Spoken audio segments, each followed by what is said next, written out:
Eu sempre quis ser rico, muito rico. Esse era o meu objetivo quando eu estava cursando o ensino médio. Aliás, eu acho que até um pouquinho antes do ensino médio. Eu via grandes empresários na época, como Abílio Diniz, como Jorge Paulo Lemann, que estavam no auge da carreira deles. Ou grandes investidores lá fora, como Peter Lynch, como Warren Buffett. E o que eu conseguia enxergar de espelho para a minha carreira eram esses caras. Eram esses homens e mulheres de sucesso.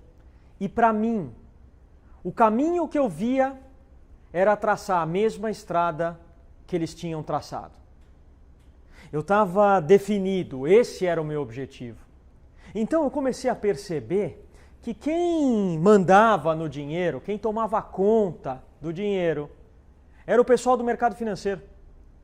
O pessoal da Bolsa de Investimentos, da Bolsa de Valores, dos bancos de investimentos. Ali era onde estava a maior concentração desse tipo de riqueza. Então eu comecei a entender que havia um caminho para eu chegar no mercado financeiro e as minhas ações foram sempre tomadas nesse sentido. Eu fui fazer intercâmbio e estudar lá fora para entrar no mercado financeiro. Aprender inglês para entrar no mercado financeiro. Eu lia livros de investimentos para entrar no mercado financeiro. Eu resolvi fazer uma faculdade que me facilitasse a entrada no mercado financeiro. E aí, depois de muitas conversas com meus pais, com amigos, familiares, gente que já trabalhava, eu percebi que havia uma saída, uma faculdade de administração de empresas, de preferência na melhor instituição do país. E esse foi o caminho que eu tracei. Porque, segundo meu pai, ali eu encontraria os melhores professores disponíveis que me ensinariam a atingir o meu objetivo, que me ensinariam a ficar rico. Fiz a inscrição na faculdade, vestibular, prova de conhecimentos gerais, matemática, redação, tudo aquilo que se espera de um vestibular, até que um belo dia, é o dia da lista dos aprovados. E não é como é hoje em dia, você digita seu nome no computador e aparece ali. Era uma época de jornal, você tinha que esperar o jornal chegar na sua casa e ler lá a lista de aprovados. Então, o jornal chegava por volta das 5, 6 da manhã, desde as 11 horas do dia anterior eu comecei a ligar na portaria. Já chegou o jornaleiro, já chegou o cara da moto que entregava o jornal e o porteiro falava ainda não, ainda não. Acho que depois de umas 11, 12 ligações, quando foi umas 5:30 da manhã, peguei o interfone, liguei e falei, já chegou? Ele falou, desce que o motoqueiro está aqui na frente. Desci, abri o jornal, quando eu vi ali a lista de aprovados, eu vi que meu nome estava ali destacado, como se meu nome aparecesse sobressaltado a todos os outros nomes.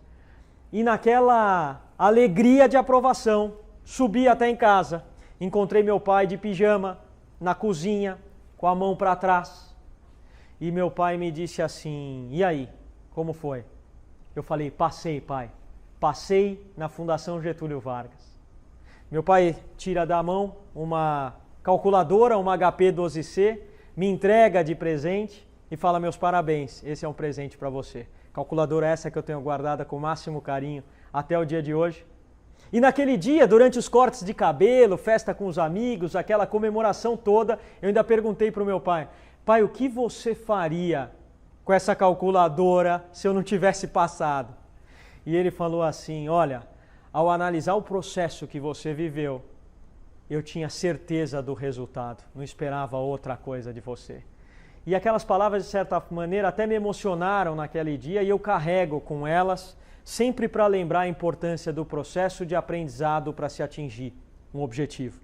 Bom, passa Natal, férias, Ano Novo, aquela coisa toda, até que eu chego para o meu primeiro dia de aula na Fundação Getúlio Vargas. E eu não vou contar a primeira semana, porque a primeira semana é aquela semana de trotes, corte de cabelo, cervejada, dinheiro no farol. Mas eu me lembro do meu primeiro dia de aula efetivo.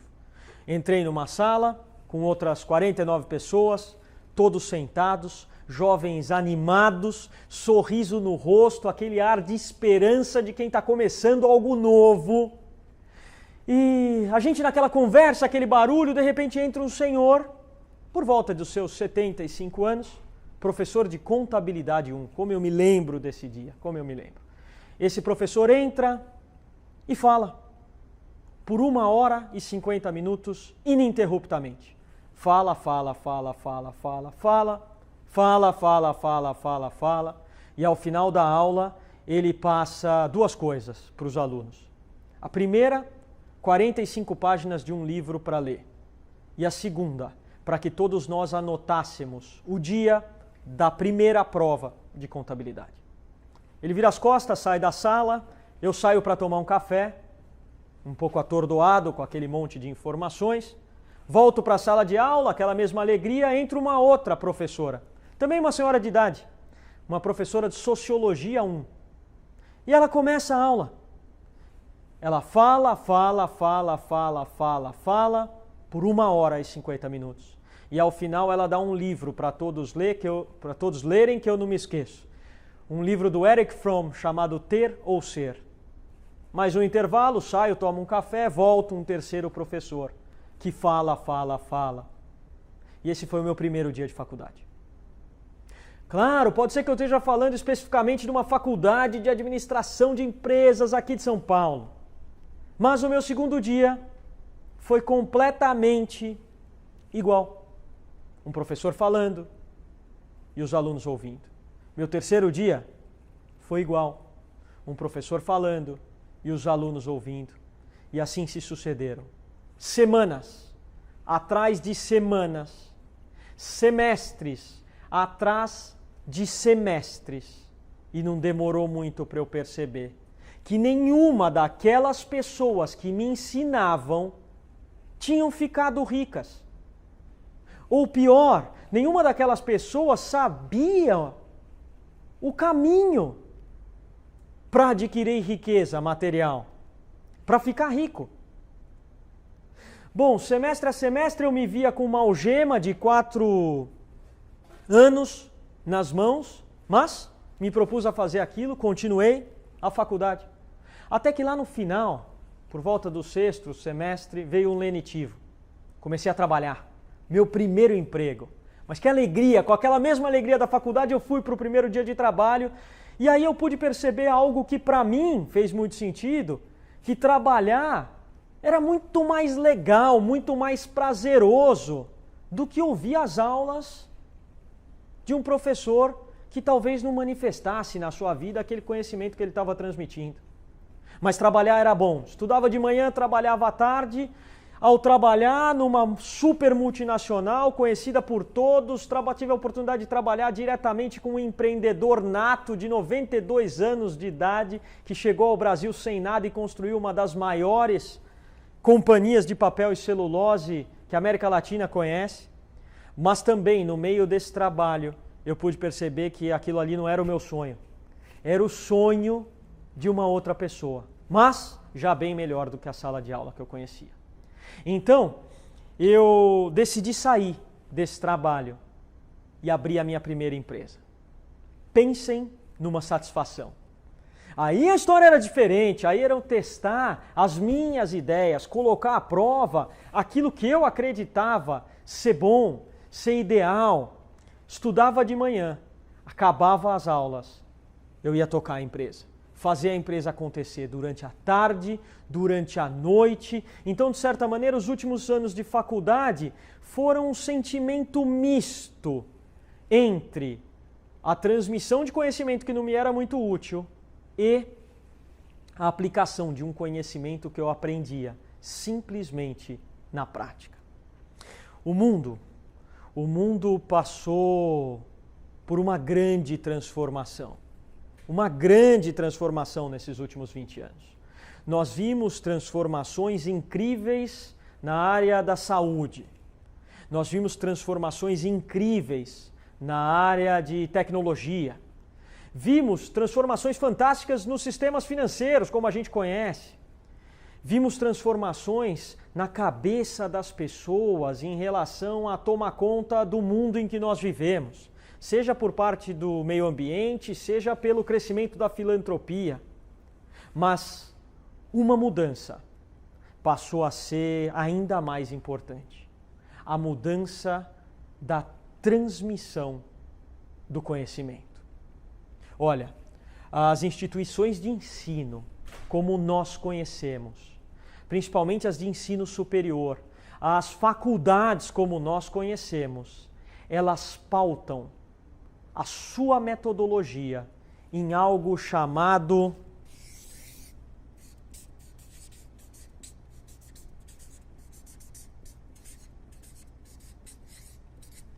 transmissão de conhecimento. Quando você fala o nome de uma faculdade de renome, uma faculdade conhecida, quando a gente fala de Oxford, quando a gente fala de Harvard, quando a gente fala de Stanford, quando a gente fala da Fundação Getúlio Vargas, por que não? Ou de uma Santa Casa de Medicina, ou de uma escola politécnica da Universidade de São Paulo, o que essas escolas remetem? Puxa, por anos e anos, nós transmitimos um conhecimento que não era encontrado em outros lugares. Harvard, por séculos, disse para a sociedade inteira: olha, venha até nós, que nós daremos, através dos nossos professores, através dos nossos centros de pesquisas, através das nossas bibliotecas físicas, nós daremos para vocês um conhecimento que vocês não encontrarão em outros lugares. Isso fez as principais faculdades do mundo virarem os centros de aprendizado que são. Só que a coisa mudou. A transmissão de conhecimento mudou. Eu faço um desafio para cada um de vocês que está ouvindo esse speech agora, essa palestra. Eu faço um desafio para você pegar um assunto de qualquer aula, transmitida em qualquer faculdade que você conheça, e eu faço um desafio que você não encontre esse assunto sendo tratado num Google, ou num YouTube, ou numa rede social que seja. A transmissão de conhecimento, que era o alicerce central de uma universidade de ensino, passou a ser democratizada para todos, para qualquer um que tenha acesso a dados, para qualquer um que tenha um celular e uma rede de dados, tem acesso a esses conhecimentos, a hora que quiserem, de forma gratuita. As escolas ainda não conseguiram perceber que não vai adiantar ficar focada na transmissão de conhecimento, ficarem focadas na transmissão de conhecimento. Como escolas brilhantes conseguiram deixar passar pelos dedos um Richard Branson, um Bill Gates, um Steve Jobs, não conseguiram reter mentes brilhantes, não conseguiram manter, porque estavam ocupadas em transmitir um conhecimento sem perguntar qual é o objetivo daquele aluno que está ali. O futuro da educação, ele necessariamente vai precisar passar por 4 esferas. A primeira delas é a transmissão de conhecimento. Mas isso não garante que simplesmente nós possamos fechar qualquer instituição de ensino. Muito pelo contrário. O conhecimento transmitido de forma desordenada não serve para nada. Você imagina então uma criança com 8 anos de idade descobrindo que ela pode entender de logaritmo.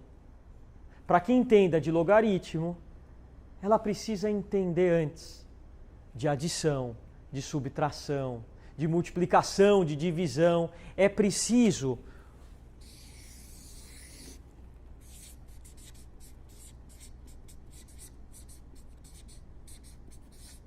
uma ordenação do conhecimento. Primeiro eu começo com as operações básicas, depois eu levo essa criança, esse jovem, a conhecer o que é uma equação polinomial, o que é um cálculo de uma integral. Alguém precisa ordenar o conhecimento transmitido. Google não faz isso, YouTube não faz isso. Você precisa ter alguém apontando qual é a sua próxima necessidade para saber o que aprender. Algumas instituições já fazem isso muito bem feito. Talvez tão importante quanto o conhecimento em si. A ordenação do conhecimento vai exercer um papel cada vez mais forte na educação de um ser. Mas essa é a segunda esfera. Existe uma terceira esfera, o que está começando a ser colocada como alvo de atenção de pessoas que ensinam e de pessoas que aprendem. Essa esfera é chamada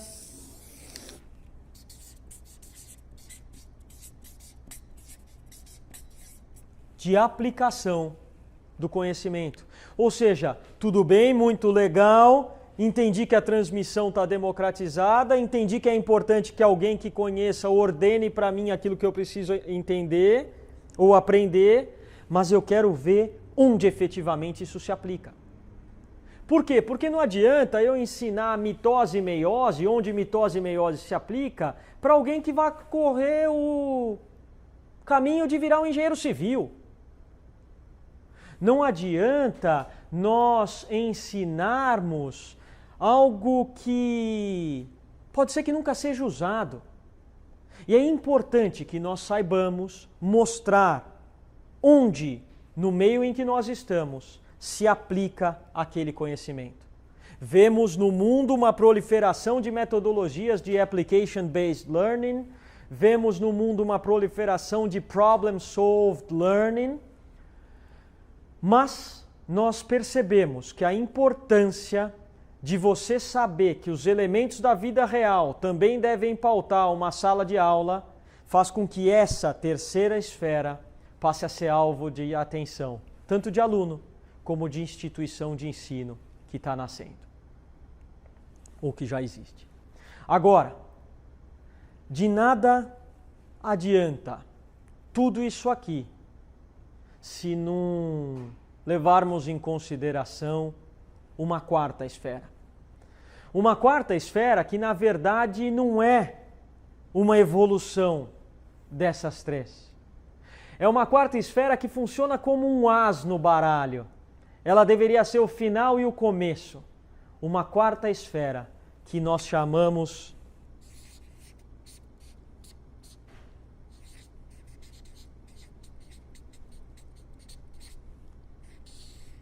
de objetivação do conhecimento.